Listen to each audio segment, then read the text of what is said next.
Even the biggest Blender fan would have to admit that it isn't the most stable of programs. It tends to crash a lot, especially when rendering, and if you're working on complex scenes or using very low powered equipment, it can get extremely laggy in the viewport. So I thought today I would just go through some of the techniques and best practices that I use to get the smoothest, most responsive and stablest version of Blender possible. Before we start, I just want to say that I've recently made a free add-on for Blender called Mesh Cleaner. It's a very simple tool that just groups together a lot of the common commands that I use when I'm trying to clean up my meshes in Blender. It's especially useful if you're downloading a lot of 3D models or scans from the internet. I announced this a week ago and it's had over 2,000 downloads, which is crazy. I didn't expect to get that sort of response. All the feedback's been really great. Thank you to everybody who's donating little bits of money as well. I really appreciate that. It helps me to do stuff like this in the future. I'll leave a link in the description where you can check out Mesh Cleaner. Like I said, it's free, but if you would like to donate a little bit of money, that would be fantastic. You might want to also check out the rest of my Gumroad store while you're over there. I have a 35% sale on all of my courses and products at the moment. You can use the promo code SALE35 to save 35% until the end of this month. So the first thing that you want to do if you're trying to improve the stability of Blender is go to Edit, Preferences, and take a look through some of these settings. The first one that I would consider enabling is if you go to Viewport and Subdivision. A lot of people don't know this, but Blender actually supports GPU subdivision. If you've got a heavy scene and the playback is really slow in the viewport, especially if you're using a lot of subdivision, it might be worth turning this on. It doesn't make a difference to render times, it only affects the viewport playback, but I find a lot of the time this works much better. Secondly, I would suggest that you go down here to Save and Load, and make sure that autosave is enabled, and I would suggest that you use quite a low number. I have mine set to 1 minute. I don't think a lot of people even realize that Blender has an autosave feature. If you go to File, Recover, Autosave, it will show you the scenes you've been working on. This is an animation, this Hulk thing.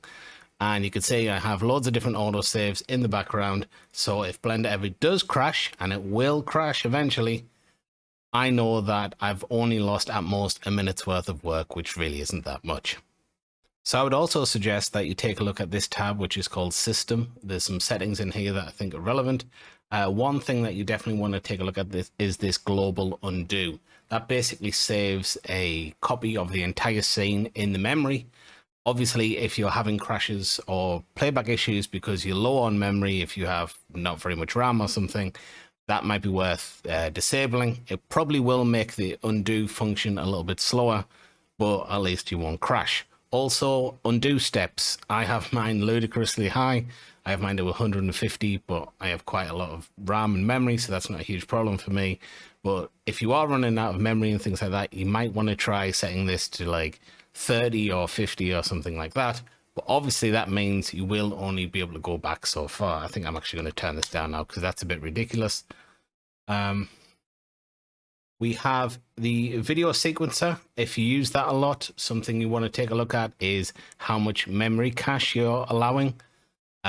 Make sure that if you've got plenty of RAM, you're using all the RAM. And if you don't, especially have a lot of RAM, you might want to turn on this disk cache, which is basically going to use your hard drive as kind of a secondary RAM storage to help load in video sequences and things like that and keep everything running nice.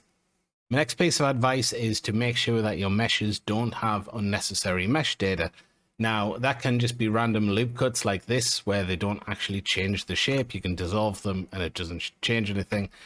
But what I'd be more concerned about is random doubles, especially on objects you've downloaded from the internet. Meshes that you get from places like Sketchfab usually go through a conversion process, and it almost always litters them with random vertices that don't actually do anything. I'll show you what I mean. I have a load of Sketchfab models that I've downloaded for a project I'm working on. And if I just download any one of these at random, let's go for this. What is this? An electric door button thing. Let's join this all together into one mesh. It already is. This is my Mesh Cleaner add-on. Let's just check how many doubles there are.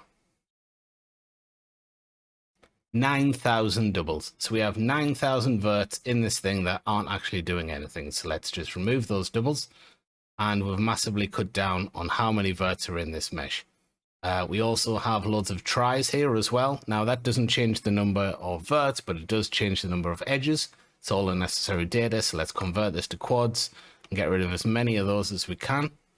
And every single mesh that I used on this animation project, I had to do that for, and it saved me millions and millions of verts. It's definitely worth doing. Speaking of avoiding unnecessary data, you should also apply that same thinking to your materials and your textures. When I look at other people's blend files from Patreon or whatever, when people ask me to take a look at their work, I notice this problem all the time, and I'm guilty of it as well. People have a material, let's say this needs to be like kind of gold material, so they make it metallic and then they make it rough. And then later on, they have another object in the scene and they just quickly make another material like this, and they end up almost identical. And it's like maybe even closer than that. And you think, could you realistically not have just used the same material? Because every time you make a material, these shaders have to be compiled by Blender. You're just adding longer onto the render times and you're increasing the chances of a crash. So wherever you've got materials that are similar, try and reuse them. The same with textures. Try and reuse textures as much as you can. Anybody who's watched some of my courses will probably know it's like an ongoing joke that I use the same texture files all the time. Like when I'm adding roughness or something to an object, I like to use the same textures. And I don't just do that because I'm lazy, even though I am. I do it because every single texture that you're loading into Blender has to be kept in the VRAM of your GPU.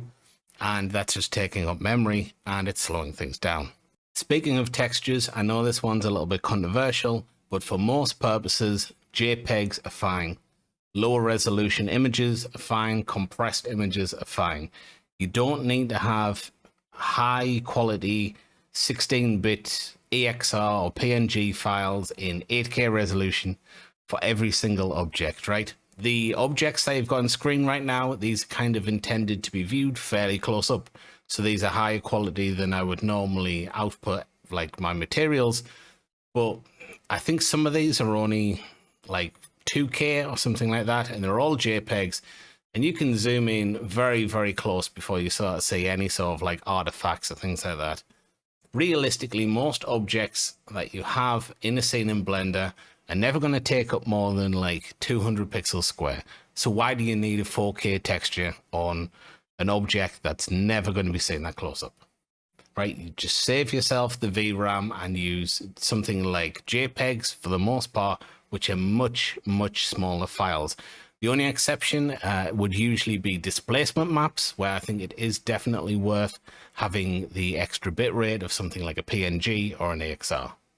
On top of reusing materials, you should also be reusing mesh data wherever you can. This is probably common knowledge to most people who've been using Blender for a while, but Blender has two different versions of duplicating things.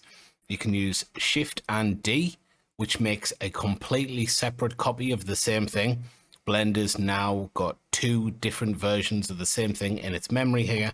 Or you can use Alt and D, which makes a linked duplicate. This is actually the exact same mesh which has been shown twice. So that means if we grab one of these, it'll actually affect both meshes because it's literally the same mesh just being shown in two different places, which means it's using half of the resources essentially. Obviously, that's not always going to be appropriate. There's times when you might want to actually make changes to one of them.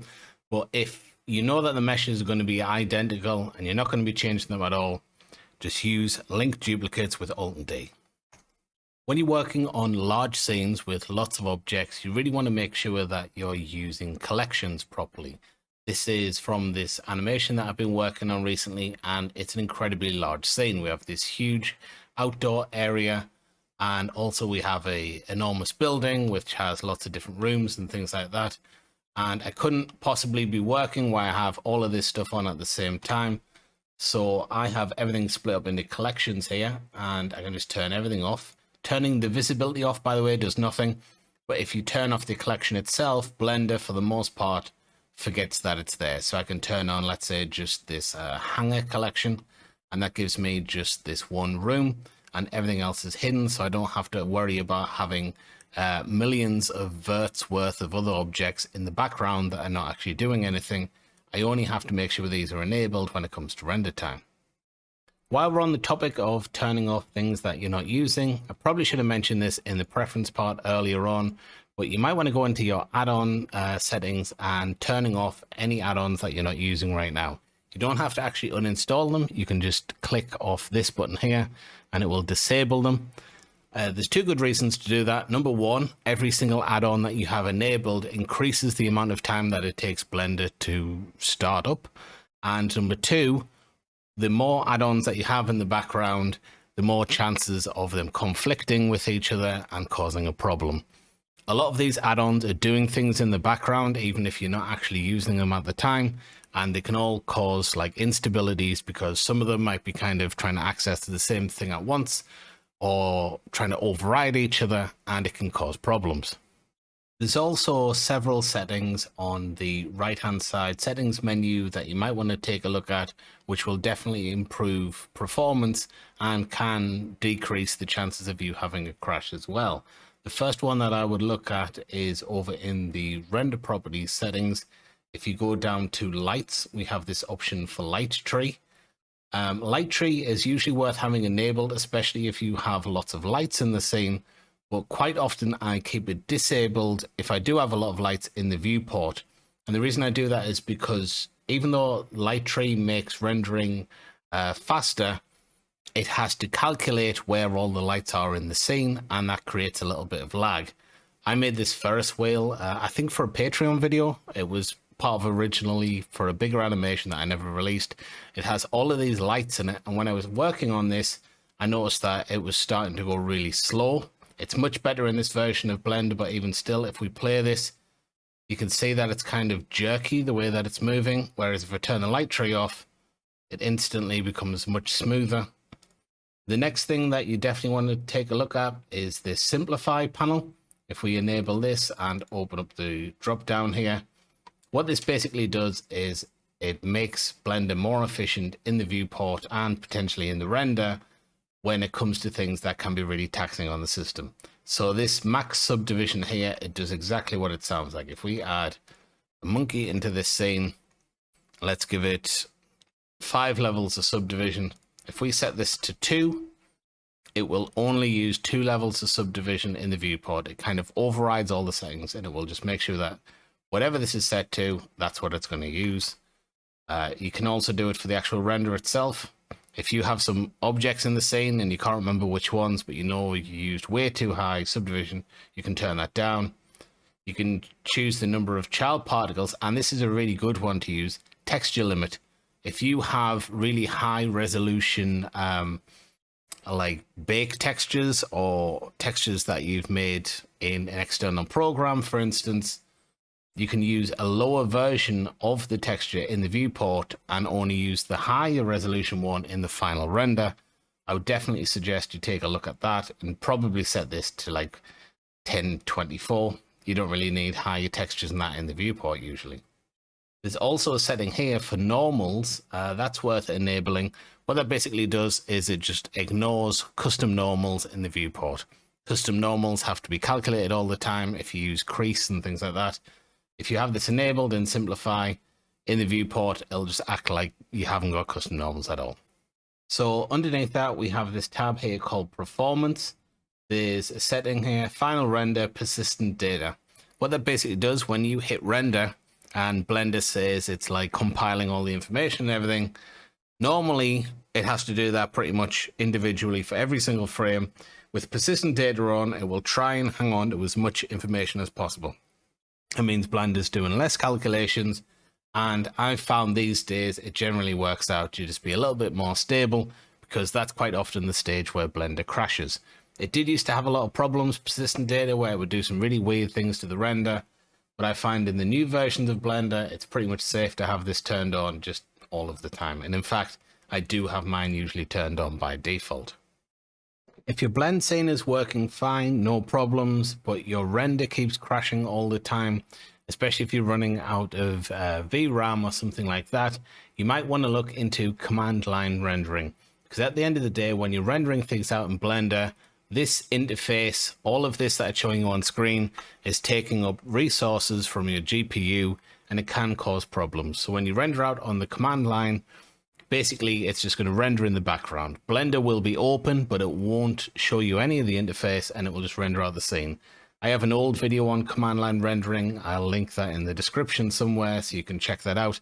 I don't think anything about it's really changed, though personally I haven't used command line for a while, so I'm not 100% sure, but I think it should be identical to how it always was. And if you are rendering out any projects that are animations and they're anything over, like, I don't know, 100 frames or something, you probably want to be making sure that you're rendering out as an image sequence of some sort, either PNG, or a lot of the time I just use JPEG because I don't do that much compositing work, or AXR. You usually want to avoid rendering out as a video file because it means if Blender does crash in the middle, you can't as easily just resume things. Whereas if it's an image sequence and it crashes on frame 259, you just have to open the file up again, go 259, and you just start the rendering process from wherever it last crashed. So two final things. Number one, check the version of Blender that you're using. If you're having lots of crashes and you're using an alpha or beta version, that's probably why. You really shouldn't be working on big projects using beta software, even though, like, I'll be honest, I do it all the time. I'm using it right now. But if you're getting lots of crashes, try and use a more stable version, one that's actually been released, especially an LTR version. That's a long-term release. Every few versions of Blender is an LTR version, and that means it gets like several years worth of security updates and patches and bug fixes, but it doesn't get all the new features that can introduce problems. And the final thing is to make sure that you have your drivers up to date, especially for your GPU. I know a lot of people don't really think about the drivers and they never update them or check them, or they get the notification saying there's an update and they don't download them. It's worth doing. Blender's being updated all the time, and they're assuming that you're using up-to-date drivers. Especially if you have an NVIDIA card, they have something called the Studio driver. Instead of the game driver, it's usually slightly slower than the game version, but it's made specifically to be used in tools like Blender, and it is much more stable. So I didn't quite expect this video to be as long, so I'm going to start wrapping things up. If you follow all the advice I've just gave you in this video, you should have a much more pleasant time using Blender. I'll leave a link in the description where you can pick up my add-on mesh cleaner. Like I said, it is completely free. You can get it for nothing. But if you would like to donate even just like $1 or $5, it really helps me to keep creating free content like this and like the add-on in the future. And while you're over on my Gumroad, you might want to also check out my other courses, because you can save 35% on them until the end of this month with the code SALE35. So if you want to learn more about topology or how to create interior or exterior spaces, you might want to check one of those courses out. Thanks for watching, guys. I'll see you in a few days with a video, and it's going to be worth watching.